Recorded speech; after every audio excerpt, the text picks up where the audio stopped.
And welcome back to the hottest marriage show in our neighborhood. It's I, John D. and Kanika, aka In Too Much Podcast. Rescripting the culture, one conversation at a time. Good morning, my love. Good morning. How are you? I'm fine. How are you? I'm wonderful. I see you got new threads. Yeah, I do.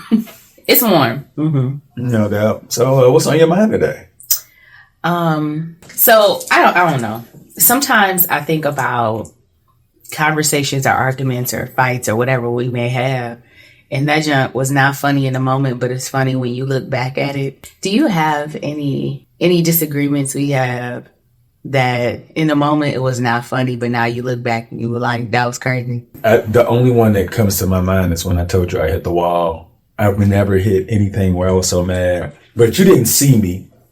But I was that mad where I felt like he was laughing at me. Mm-hmm. And I was just like, I was like in my head, like, and you trying to be better. Why are you trying to be better? Why are you trying to be better? That's what I'm talking to myself. Like, oh! And then I just walked out and I went and sat in that little stone area outside. And I was just like, I can't believe I got this mad. And she laughed. And then I was just like, you're the one that's working on communication. You have to be better than that. And I don't think we talked immediately or whatnot, but I know that I can't believe, I don't recall ever getting that mad with you where I would hit. Me either. I know. But I was more so mad because in my head, I'm like, I'm trying my best. And she's laughing at me. And the thing about it is, and it's a nervous thing for me. Like, I'm not laughing at you because I think you're funny or trying to belittle your feelings. I'm laughing because I'm so uncomfortable with what is going on. Like, sometimes I'll laugh to myself because I'll think, I knew this was about to happen. Like, why did I? There are certain conversations you may have with your partner and you'd be like, okay, I'm not going to talk about that no more. Or I know that I can't bring it up like this again. Like, I can't. If I say it in this way, it's going to go like, wow. So sometimes I'll be thinking to myself, okay, you did this to yourself. Mm-hmm. But a lot of the times it's really that the argument is going and there's nothing that I can do about it. It's like a runaway train. And I'm laughing because I'm like, what's next? And he will get mad. He will storm out of the room. And then I spend like the next 3 minutes talking to myself about what just happened. And part of it is trying to regulate my own feelings, like to keep myself from maybe crying or to explain to myself how it happened. So like coaching myself to not let it happen again. But you're right. Like, it's never gotten that where you've been so frustrated you don't even know how to let it out. It's never been like that before. But when you look back, then you be like, dang, like, I understand. Like, I was thinking the other day about, remember when we first moved in together? And I was like trying to understanding how to establish boundaries with you and I. And John has always had a lot of female friends, and me trying to get used to the idea, but also letting him know, like, conversations he has with his friends that don't make me comfortable. Like, this shouldn't be happening. You remember when I moved out of the room? Mm-hmm. So we had 3 bedrooms and we were setting up Dave's nursery. And one day I was just mad at him, and I felt like I had already told him before, you can't just go in. And we were young. You can't just go into no relationship and be telling people, okay, so now you got to rework everything and I want it done now. And I was the way we interacted with our friends was very different. And so I felt like I was still in that young stage where I was finding things, where I would like want to see, social media, Facebook, all of that stuff was still really, really, within MySpace then. Mm-hmm. And I used to be one of those girls that would look and he would be like, why are you looking through everything? Because I can't help it.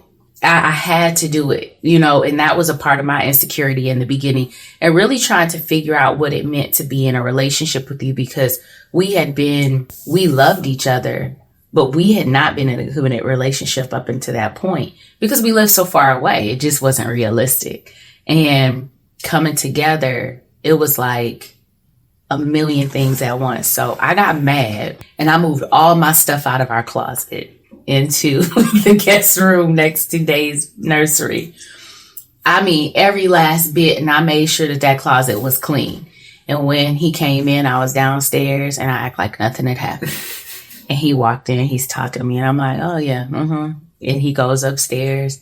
And I don't know if did you notice when you first went into the room? I don't remember. I just know that something wasn't right. I noticed that it was large, missing spaces in the closet.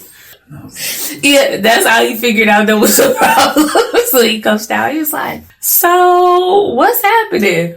So we go into this whole thing, and I'm emotional, but I'm pregnant, and this is a new space, and there's all kinds of stuff going on. And when it was all said and done, he said, are you ready to come back into the room? I was, yes.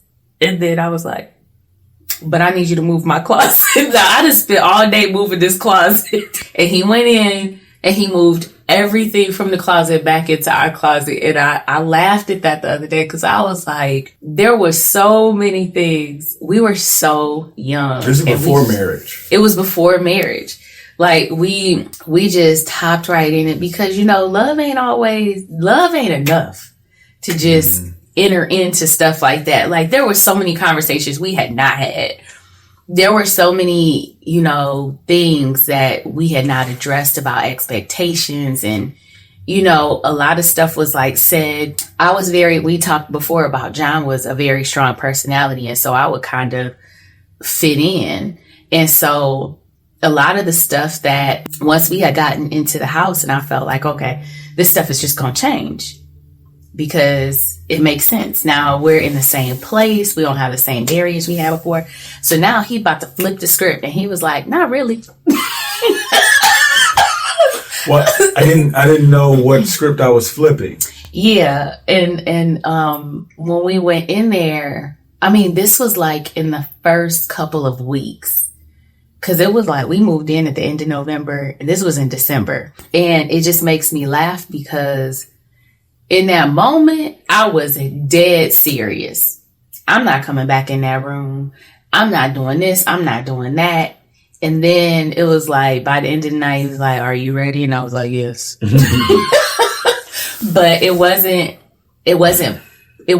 fun in the moment. But I laughed at myself because I was like, we were like some baby kids. And we weren't baby kids. We were 26 and 28. But we've talked before about adolescence and how it's not hardwired until you're like 26. And even in that, then you got to think about, were you adequately guided through that in order to be able to we were still kids, that we didn't have the guidance. I don't think that was necessary to lead into that. To not go through what we went through. Yeah. Yeah. And that junk was it was funny, but it was not funny. And then it was like trying to figure out how to, I don't know. I feel like there were a lot of things that I did prematurely to show you that I was supposed to be this woman that was going to be everything you ever needed. And it was really prematurely because we lived like states away. But as soon as I was anywhere in his vicinity, it was like, I felt like I had to like prove to him that I was, I was all he was going to need. And then when we got into the house and it was just us, I realized that a lot of the stuff that I was, there were things that he wasn't even asking for as a man to know that his woman was supposed to do this or that or the other. There was so much learning. But some of our arguments, they just really, really, they make me laugh now because we want to talk about some communication issues both of us lacked. Well, I think your communication issues may have just been me. Because I think that I presented myself in a way that I wasn't very open-minded. And I think that when I look back, I don't think you would have revealed a lot of things, but it would have been easier to talk to me where we could have got like closer if I wasn't so closed off. And I didn't think I was closed off. I look back, like there was a lot of conversations we were not going to have. And I know it wasn't. And I'm like, I didn't know how important that was. And that created a new person in you because you was like, well, if he's going to be like this, you know, you may not have came up with an ulterior plan, alternative plan for us, but it created like, that's how it is. And then you become this person. Yeah. You know, so I was just thinking like a lot of the behaviors that you've developed over the years was just still trying to fit in with me. And now it's like me trying to get you to become to the person that you probably could have become if I was more open-minded. But the communication aspect, I think, because like I told you, when I realized my tone and delivery was so aggressive, I started looking back. That was a regular thing with you. Like I was just, I didn't care how you felt. That's how I talked. And you knew this is how I was. And I don't even know how you were able to go through that in so many years. I mean, it wasn't like we argued all the time, but when we did argue, it was me throwing a temper tantrum, you know, in a immature type of way. And I think that you handled it probably in the best way you could have for us to continue. Like, I think that if you would have had any type of energy that I was given, I don't know how long I would have been able to stay because I didn't think that I was wrong in a lot of the situations.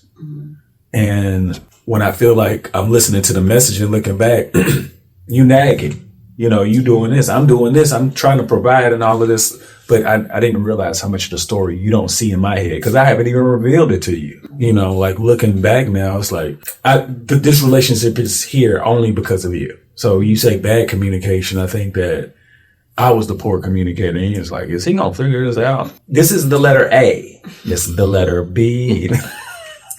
But even so, I think now A's right. Like I was really trying to give him space and room to grow when we were growing up. And I always tell people like we grew up together because we met when I was 20 and we didn't start our life together until I was 26. But like we've grown up together and a lot of it, I think that there was an ability to give a lot more grace at a younger age because you felt like you had time and I think we didn't see the value in time as much as we do now. And we also weren't set in our ways. Like that growing up period where you start to mold your final ideas of how you're going to set your path and what you believe or what you don't like. You know, you start to pull all the stuff your parents have taught you, all your peers have taught you, your own experiences, what you think. And then you wrap it all up and you say, okay, what do I want to keep and what do I want to throw away?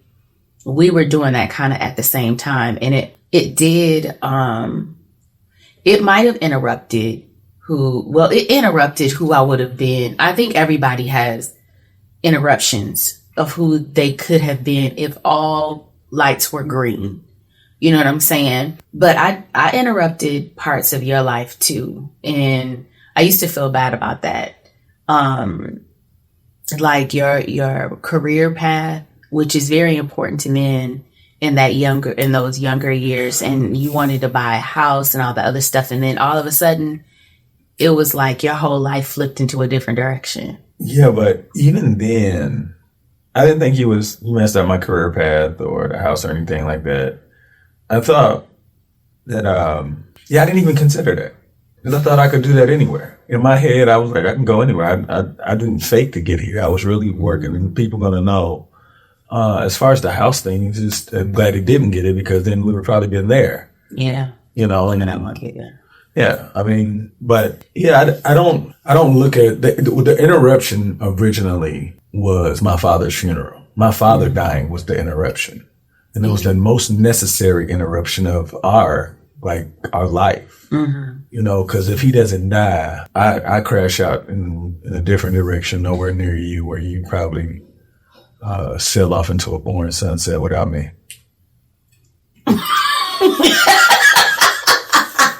First of all, I don't know why he feels like he's the only one that can give somebody an exciting life. Well, I know that there's a scale of excitement from 0 to 10. And I don't know if anybody comes close to the excitement that I've given you in your past dating life or whatnot. And I'm saying that I know that my intentions were always to give you the world for the most part. Mm-hmm. Like I didn't just make that up until you started telling me when I said no to you. But you said, yeah, give me the world. I know. Don't say that. That man told me he was going to give me the world up in this mug. I was going to live like Oprah. And then when he wouldn't give me stuff, I'd be like, but you said. Hold on. And that was one of the ones that I used to hate because I was like, that is not fair. You can't use that when you don't get your way. I kind of felt like I could. You did. What do you mean? You did. Yeah, exactly. Yeah. Well, the expectations of a young person, I promise, it's so funny. But, some of the interruptions, I think when we got into our later years and you kind of were like, you started backing away from being the more dominant. Like, you can't, when you're a person who just has a dominant personality, you really can't stop it. However, you were really making a conscious effort to dial it back. I really felt like there were some things that had been sitting back there behind walls. And like, as soon as you made way for it, then I just started letting loose. And in that case, it's like, I don't know how I feel about this. I don't know how I feel about this person. But yeah, the things that those interruptions, I don't know. Now I am trying to figure that part out for myself now. But I've always been a mild person, I think. I don't know. Some people might not feel that way, but I've always been a mild person. So it doesn't feel like I feel like I've been stopped or maybe more like redirected and like nothing ever. I never lost anything. I'm wondering though, I don't think that there was anything in how we lived our lives that redirected me so drastically that I didn't end up where I thought I was going to be anyway. I always felt like I was going to have a quiet life. We did do some fun things or whatever, but this is what I was actually going for. Consistency, always knowing, how you always want what you felt like you didn't have growing up. And one of the things I wanted was, it's weird, I wanted more for myself. I wanted for my kids more than myself. When I looked for somebody, I was trying to tell myself what kind of father did I want for my kids. I wasn't even trying to find what kind of husband I wanted for me. Mm-hmm. And I felt like that was going to all come together. Like if there was a father that wanted to be involved with their kids and be at home and, play games and stuff like that, then he must be a loving and attentive father for me, husband for me. So that's going to be fine. But that was on the back burner. And that's probably, once you have a child with somebody, you give even more grace in order for your kid to have something better. Mm-hmm. So even if you and I, marriage wise, weren't being like, we weren't A1 stellar, everything was dreamlike, I still saw you play with the kids, or you had the morning mantras that about them being successful and failure is not an option, and crawling on the floor, chasing them, being a monster, stuff like that. You know what I'm saying? And so to me, I was like, once you're locked in with somebody and having a kid, you feel like I need to work harder to keep this together. And then I can see that he could be like really great and I can see it. So I'm going to go for it. I was really on the back burner. It wasn't even about what I needed in a husband. I don't think that even really kicked in the forefront until later, much later in our lives, when I felt like the kids kind of were on their own they didn't need us to take them to the park and do this and do that. Once they had gotten it to the point where they were more independent and it wasn't about playing with their dad, then it was like, So what else can he improve in? What about me? I know that. But I don't want to act like it was just about you improving. I know that as much grace as you give me for the past and my patience, I can always improve as a wife. And you maintain that patience for me as well. I probably should be more thoughtful in reflecting the same effort back to you. The things that you say to me that you need, reflecting it more back to you. I think that sometimes I fall back on the idea that you're like, you dealt with a lot when we were younger. You dealt with a lot. And it gives me a false sense of, yeah, you owe me them years back. So I'm going to let you, be good to me. But I didn't give you the patience then so I could make you pay for it later. I should be offering that same level of effort as well, regardless of who I was when we were younger. If we're trying to have a marriage that's worth having, I shouldn't be thinking about that part. Like, okay, so now I can lay back and just let him be great and, improve himself as if there weren't faults on my end as well. Patience don't mean that I don't have to, pay up toward what we're going to be moving forward. Well, I guess I appreciate you saying that. The way that I looked at it was you were tired, and I'm allowing you to regain your energy and to find the trust to say, okay, he's worth it. Not saying you don't think I'm worth it, but in my head, I'm like, you beat up somebody that long, you can't expect them to be strong immediately.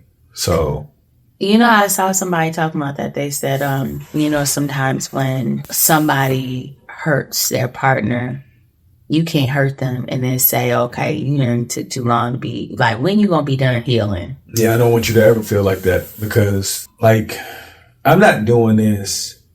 Well, I guess I am. I'm being this type of husband because I want you to have this type of husband. I want somebody that's constantly getting better. I always felt that for myself, but I'm like, if I love you, why wouldn't I want that part? Like, to me, overall, I was always trying to become a better man, but husband and father wasn't necessarily, I thought that was just going to fall in play. But however long it takes, I'm willing to go for it because now I'm happy. I'm the happiest I've ever been. So I feel like if it takes to my last breath, it's worth it.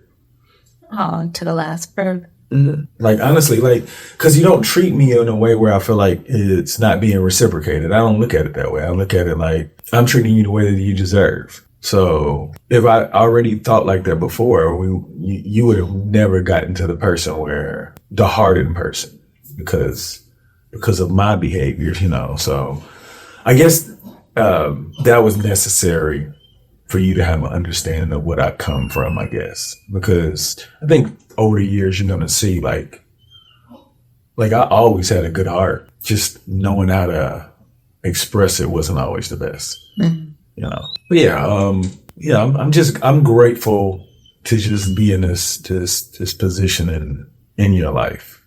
No, same. And you make me feel that way too, because you look for me. I do. So if you didn't look for me and I was just looking for you, I was like, dang, you did make me feel like that at one point. But I understood it though. It didn't change me. I was like, dang, am I working hard enough? Let's be recognized. At the time, no. But it's all good. It just, nothing was going to be enough in the beginning. Sometimes you hit that rock bottom part where, when a woman's fed up. You know what I'm saying? I do. And it feels like there's nothing it's going to be hard. And, but I'm glad you didn't give up. Oh, I told you I was going to ride it out. I told you, even if you had decided to leave, I was going to wait for you because ain't nothing out there better than me. No, I just knew that. I knew the man that you were looking for was already here. Yeah. Okay. I just didn't reveal him soon enough. So yeah, I had already had plan B's, plan C's for you. I was like, let her figure this out. Alphabet boy. Well, I appreciate that. Yeah. I think in the beginning, I was just like, there's probably, when you have that skepticism, they're probably just going to last a couple months and then all of a sudden it's going to roll back. But I will say that that's never really been the situation with you and I. If you say you're going to improve something, it doesn't go for a few months and then you revert back. And that was one of the things. My best friend, she was like, okay, now, when have we ever known John? If John says he's going to do it, he's going to do it. So if he says, this is the vision of what you guys are going to be, I believe him. And that with me being skeptical, I was just like, you know, I didn't really know where I was, but that was one of the things that really stuck with me. She was like, when has he ever told you he's going to do something and he didn't do it? And I was like, okay, I guess so. And that man came in there working hard. He did. I was like that. Well, I'm glad we're here because it's wonderful to be able to like share our journey to give other people some hope, because as much people talk about how difficult relationships are, they're telling the truth. So they should just at least have some different ways to approach it so that they can find the success we did. Yeah. Anybody want to give a shout out before we get out of here? Yeah. All right. I want to give a shout out to my lovely wife for giving me the time to develop enough anything and everything for her to like smile a lot more often. Cause she deserves it. And I love you. Oh, I love you too. Okay. So now I got to shout out. I would like to shout out my husband for his stick-to-itiveness. For sure. Yeah. Even when, I'm difficult, you push through, and I appreciate that because as you guys may notice, I'm with the path of least resistance type of thing. Like if it seemed like it's easier for me to just do it this way, I'll do it that way. And at one point, I even felt like being alone would have been the easier thing for me, and I was willing to do that. But thankfully, you saw differently. So, shout out to you for having some vision. Yeah. For sure. Thank you so much. Y'all make today better than yesterday. Don't worry about anything you can't control. GATA. Get after that action, or the action will get after you. Be great on purpose.